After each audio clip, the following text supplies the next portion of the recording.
Halo guys, Assalamualaikum warahmatullahi wabarakatuh. Saya Teguh Karya Pratama dari Prodi Administrasi Publik. Izin saya kehadiran saya di sini ingin mempresentasikan atau merangkum hasil materi pertemuan pertama dan pertemuan terakhir dari mata kuliah Sistem Ekonomi Indonesia. Baik, selanjutnya akan saya terangkan hasil rangkuman saya. Sistem Ekonomi Indonesia. Pengertian sistem ekonomi. Yang pertama, sistem. Sistem adalah sekumpulan unsur atau elemen yang saling berkaitan dan saling mempengaruhi dalam melakukan kegiatan bersama untuk mencapai suatu tujuan. Yang kedua, ekonomi. Ekonomi adalah sistem atau aktivitas manusia yang berhubungan dengan produksi, distribusi, pertukaran, dan konsumsi barang dan jasa.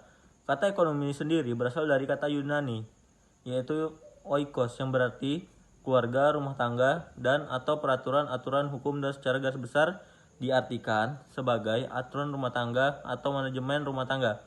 Yang ketiga, sistem ekonomi. Menurut Dumere, sistem ekonomi adalah suatu sistem yang mengatur serta menjalin hubungan ekonomi antar manusia dengan seperangkat kelembagaan dalam suatu tatanan kehidupan.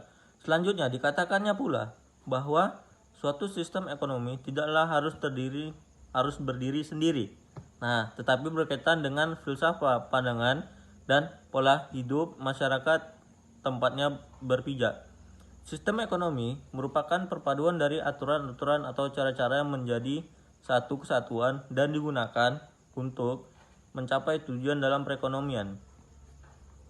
Pengertian ekonomi telah mencakup seluruh proses dan kegiatan masyarakat dalam suatu usaha, memenuhi kebutuhan hidup, atau mencapai kemakmuran. Sistem ekonomi juga adalah suatu kemampuan. Baik, selanjutnya adalah unsur-unsur kebijakan ekonomi. Yang pertama, kebijakan harga dan upah. Melindungi konsumen ditetapkan harga maksimum.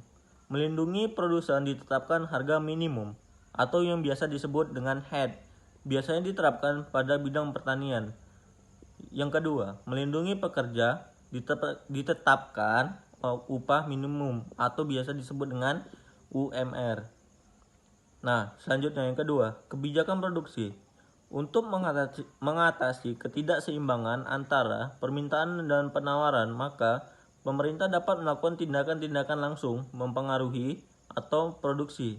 Yang ketiga, kebijakan perdagangan. Dikenal kebijakan proteksi yang terdiri dari tindakan-tindakan yang bertujuan untuk membatasi impor dan memajukan ekspor guna melindungi industri dari persaingan dengan industri di luar negeri.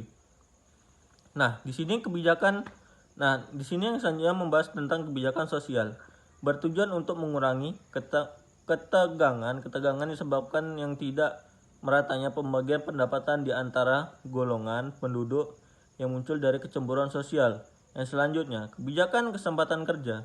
Jika lowongan kerja baru tidak menampung semua angkatan kerja baru, maka sebagian angkatan kerja baru ini akan menjadi pengangguran. Yang keenam, kebijakan moneter. Bertujuan untuk menjaga stabilitas nilai mata uang negara yang bersangkutan. Baik, selanjutnya, globalisasi ekonomi. Globalisasi perekonomian merupakan suatu proses kegiatan ekonomi dan perdagangan di mana negara-negara di seluruh dunia menjadi satu kekuatan pasar yang semakin terintegrasi dengan tanpa rintangan batas teritorial negara. Globalisasi perekonomian mengharuskan penghapusan seluruh batasan dan hambatan terhadap arus modal, barang, dan jasa. Selanjutnya, globalisasi ekonomi antara lain terjadi dalam bentuk berikut. Globalisasi produksi, di mana perusahaan produksi di berbagai negara dengan sasaran agar biaya produksi menjadi lebih rendah. Hal ini tidak dilakukan baik karena upah buruh yang rendah, tarif biaya yang masuk murah, infrastruktur yang memadai, ataupun karena iklim usaha. Yang kedua, globalisasi pembiayaan. Perusahaan global mempunyai akses untuk memperoleh pinjaman dan melakukan investasi, baik dalam portofolio ataupun langsung di semua negara di dunia. Sebagai contoh, PT Telkom dalam memperbanyak satuan sambungan telepon atau PT Jasa Marga memperluas jaringan jalan tol, telah memanfaatkan sistem pembiayaan dengan pola bot. Nah, di sini selanjutnya adalah globalisasi tenaga kerja. Perusahaan global akan mampu memanfaatkan tenaga kerja dari seluruh dunia sesuai kelasnya, seperti penggunaan staf profesional. Baik, selanjutnya adalah badan usaha milik negara. Ini saya akan sebutkan ciri-ciri sebagai berikut. Ciri-ciri BUMN. Yang pertama, pengusahaan badan usaha dimiliki oleh pemerintah. Pengawasan dilakukan baik secara hierarki maupun secara fungsional. Kekuasaan penuh dalam menjalankan kegiatan usaha berada di tangan pemerintah. Yang selanjutnya, semua risiko terjadi separuhnya merupakan tanggung jawab pemerintah untuk mengisi kas negara karena merupakan salah satu sumber penghasil negara. Nah, di sini merupakan lembaga ekonomi yang tidak mempunyai tujuan utama mencari keuntungan, tetapi dibenarkan untuk memupuk keuntungan. Selanjutnya, merupakan salah satu stabilisator perekonomian negara. Pinjaman pemerintah dalam bentuk obligasi, modal juga diperoleh dari bantuan luar negeri. Bila memperoleh keuntungan, maka dimanfaatkan untuk kesejahteraan rakyat. Selanjutnya, jenis-jenis BUMN. Perusahaan perseroan persero. Perusahaan persero adalah BUMN yang berbentuk perseroan terbatas (PT) yang modal atau sahamnya paling sedikit 51% dimiliki oleh pemerintah, yang tujuannya mengejar keuntungan. Nah, ciri-ciri persero adalah sebagai berikut, yaitu statusnya berupa perseroan terbatas yang diatur berdasarkan undang-undang yang modalnya. Nah, baik, selanjutnya koperasi. Di sini prinsip koperasi terbaru dikembangkan internasional kooperatif alian federasi adalah keanggotaan yang bersifat terbuka dan sukarela, pengelolaan demokratis, partisipasi anggota dan ekonomi, kebebasan dan otonomi, pengembangan pendidikan dan pelatihan informasi. Indonesia sendiri telah membuat UU nomor 25 tahun 92. Prinsip koperasi menurut UU 92 adalah keanggotaan bersifat terbuka, sukarela, dilakukan secara demokratis, kemandirian pendidikan kooperatif, dan pendidikan perkoperasian kerjasama antar koperasi. Jenis koperasi menurut fungsinya. Koperasi pembelian atau pengadaan konsumsi adalah koperasi yang menyelenggarakan fungsi pembelian atau pengadaan barang dan jasa. Koperasi penjualan dan koperasi produksi. Jenis koperasi menurut status keanggotaannya. Yang pertama, koperasi produsen adalah koperasi yang anggotanya produsen barang dan jasa, memiliki rumah tangga usaha. Koperasi konsumen adalah koperasi yang anggotanya para konsumen barang atau jasa. Sejarah koperasi di Indonesia. Koperasi di Indonesia adalah menurut UU 92 didefinisikan sebagai badan usaha yang beranggotakan orang-orang atau badan hukum. Yang kedua, sejarah singkat. Gerakan koperasi bermula pada abad ke-20 yang pada umumnya merupakan hasil dari usaha. Nah, baik, selanjutnya, secara ekonomi kreatif. Seni dan budaya manusia telah tumbuh sejak awal peradaban dan berkembang pesat dalam peran pentingnya di berbagai tonggak peradaban manusia di masa lalu. Namun, pembabakan ekonomi kreatif diulas dari zaman modern, yaitu pada zaman pencerahan Eichmann sebagai asal mula pemikiran dunia modern. Menurut definisi John Hawkins, ekonomi kreatif adalah kegiatan ekonomi di mana input dan outputnya adalah gagasan. Di sini menurut pakar bisnis Jesse Lares, dalam sebuah hasil risetnya menemukan bahwa keyakinan untuk memanfaatkan momentum artinya kita harus pandai-pandai mencari celah dan memanfaatkannya. Dalam ini sangat erat kaitannya dengan analisis SWOT.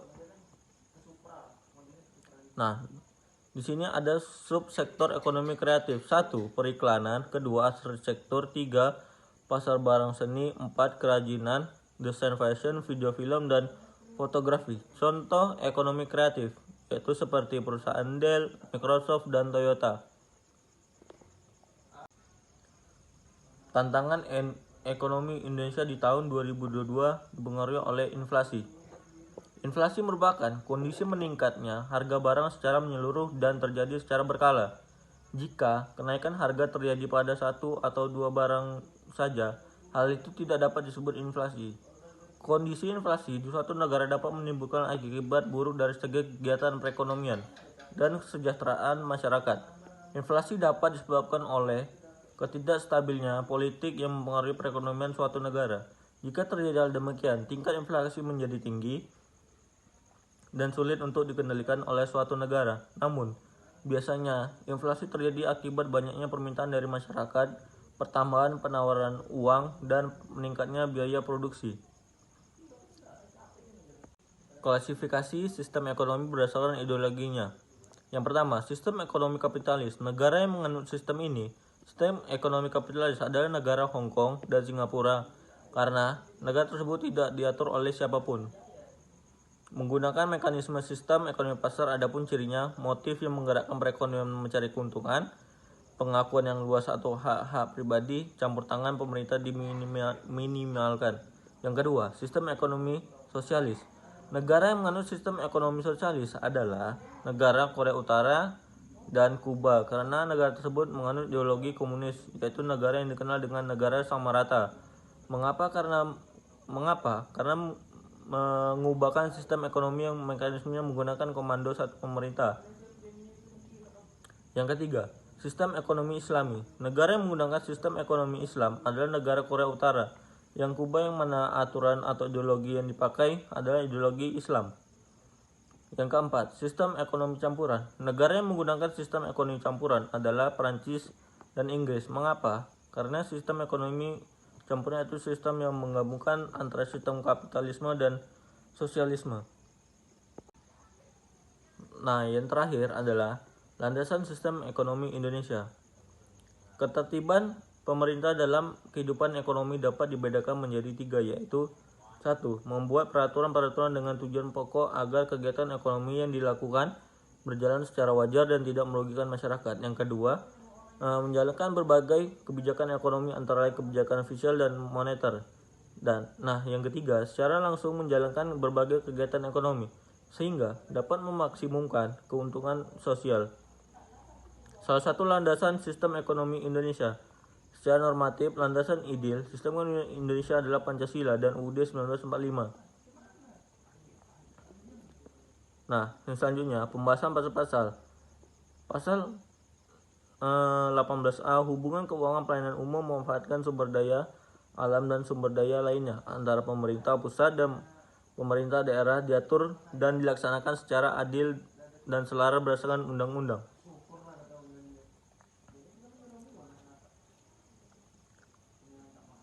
Yang kedua, pasal 23. Anggaran pendapatan dan belanja negara sebagai wujud dari pengelolaan keuangan negara ditetapkan sebagai tahun dengan undang-undang dan dilaksanakan secara terbuka dan bertanggung jawab untuk sebesar-besarnya kemakmuran rakyat. Nah, pasal yang ketiga yaitu pasal 27. 3. Perekonomian disusun sebagai usaha bersama berdasar atas kekeluargaan. Yang kedua, cabang-cabang produksi yang penting bagi negara dan menguasai hajat hidup orang banyak oleh warga negara. Yang kelima, pasal 34, fakir, miskin, dan anak-anak terlantar dipelihara oleh negara. B. Sebaliknya, dalam demokrasi ekonomi perlu dihindari timbulnya yang negatif, sebab sistem free fight liberalisme atau biasa disebut eksploitasi terhadap manusia dan bangsa lain. Sistem etatisme mendesak dan mematikan kreasi unit di luar sektor negara. 3. Pemusatan kekuatan ekonomi monopoli kelompok tertentu. Sistem ekonomi yang terakhir adalah sistem ekonomi SEP. Memiliki ciri pokok. Yang pertama, koperasi sebagai soko guru perekonomian. Yang kedua, roda perekonomian digerakkan oleh rangsangan ekonomi sosial dan moral. Yang ketiga, adanya kehendak yang kuat dari seluruh masyarakat ke arah kemerataan sosial. Yang keempat, nasionalisme menjauhi setiap kebijakan ekonomi. Nah, dan yang terakhir, adanya keseimbangan yang jelas antara perencanaan di tingkat nasional dengan pelaksanaan kegiatan ekonomi.